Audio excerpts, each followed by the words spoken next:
Kalau saat ini kamu mau copy file dari satu komputer ke komputer lain tapi nggak mau ribet colok-colok flash disk yang ukuran filenya kadang nggak muat di flash disk, well, di video ini kita akan bahas cara mudah copy file hanya melalui jaringan lokal bahkan meski tanpa internet. Dan sebelum mulai pembahasannya, subscribe dulu napa?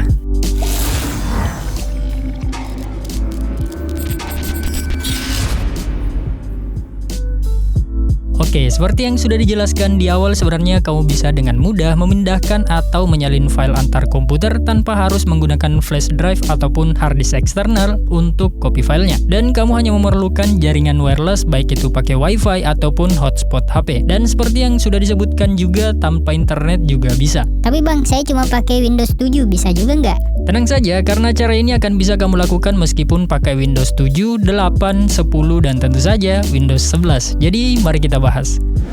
Oke, sebagai contoh di sini saya akan menggunakan Windows 10. Nah, hal pertama yang perlu kamu lakukan, buka settings, pilih Network and Internet, kemudian pilih Network and Sharing Center. Nah, di bagian kiri ini pilih Change Advanced Sharing Settings. Dan di sini perhatikan bagian yang ada current profile-nya. Lalu nyalakan di pilihan Turn on File and Printer Sharing. Lalu scroll ke bagian bawah dan klik All Networks. Kemudian nyalakan pilihan Turn on Sharing yang ini dan kamu bisa mengatur password protected sharing ini aktif atau tidak. Tapi untuk sekarang kita pilih aja dulu Turn off password. Oke, setelah itu kamu perlu buka File Explorer dan buat sebuah folder dengan nama terserah kamu. Sebagai contoh di sini saya akan kasih nama berbagi. Nah, lokasi foldernya ini bisa di mana saja, tapi biar gampang sebaiknya tidak perlu disimpan di dalam folder apapun. Nah, setelah membuat folder, klik kanan folder berbagi ini, pilih Give Access to, terus klik Specific People. Kemudian di sini seharusnya akan muncul nama akun yang login di Windows kamu dengan status sebagai owner. Nah, selanjutnya yang perlu kamu lakukan, pilih menu drop down yang ada di bagian atas ini, pilih Everyone dan klik Add.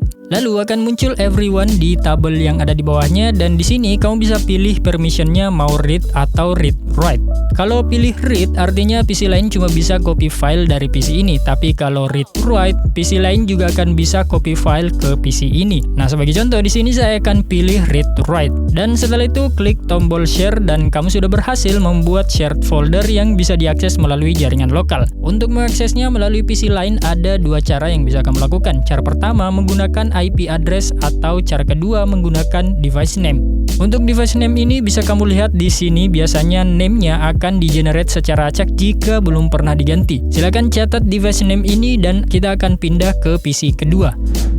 Nah, di PC kedua ini pastikan dulu sudah terkoneksi dengan jaringan yang sama dengan PC pertama tadi, baik itu menggunakan wireless ataupun menggunakan kabelan. Nah, pertama-tama buka File Explorer lalu klik address bar yang ada di bagian atas ini atau tekan Ctrl L di keyboard lalu tuliskan backslash 2 kali. Pastikan pakai backslash ya, yang di keyboard itu biasanya ada di sini, bukan yang ini. Nah, setelah itu tuliskan device name yang ada di PC pertama tadi lalu tekan enter. Dan kalau tidak ada masalah maka akan muncul folder yang sudah dibuat tadi di PC pertama beserta dengan folder user yang secara default memang sudah di-share. Nah, sekarang semua file yang ada di folder berbagi ini akan muncul di sini dan kalau kamu pilih permission read write tadi maka kamu bisa copy file ke folder berbagi ini melalui PC kedua dan setelah di copy file ini juga akan muncul di PC pertama, begitupun sebaliknya. Nah, sampai di sini kamu sudah berhasil mengakses shared folder menggunakan device name. Tapi jika ingin menggunakan IP address atau misalnya pakai device name tidak bisa muncul foldernya, kamu juga bisa pakai IP address ini. Nah, terlebih dahulu kamu perlu lihat berapa IP address dari PC pertama tempat folder berbaginya berada. Caranya gampang, buka Start, tuliskan CMD, lalu buka aplikasi bernama Command Prompt yang ini. Lalu di jendela CMD tuliskan perintah ipconfig, terus Enter. Dan di bagian sini ada IP address dari PC kamu atau PC pertama yang ini. Nah, di PC kedua kamu bisa mengaksesnya dengan cara yang hampir sama. Klik address bar yang ada di bagian atas lalu tuliskan backslash 2 kali dan masukkan IP address dari PC pertama tadi. Dan kalau sudah langsung saja tekan enter dan akan muncul folder yang sama dengan cara sebelumnya jika menggunakan device name. Nah, jadi itu dia cara membuat shared folder yang bisa diakses melalui jaringan lokal dan tentu saja cara ini tidak mewajibkan adanya koneksi internet. Jadi semoga video ini bermanfaat buat kamu dan juga di bawah ada tombol like yang sayang kalau nggak diklik seperti biasa. Terima kasih dan sampai jumpa.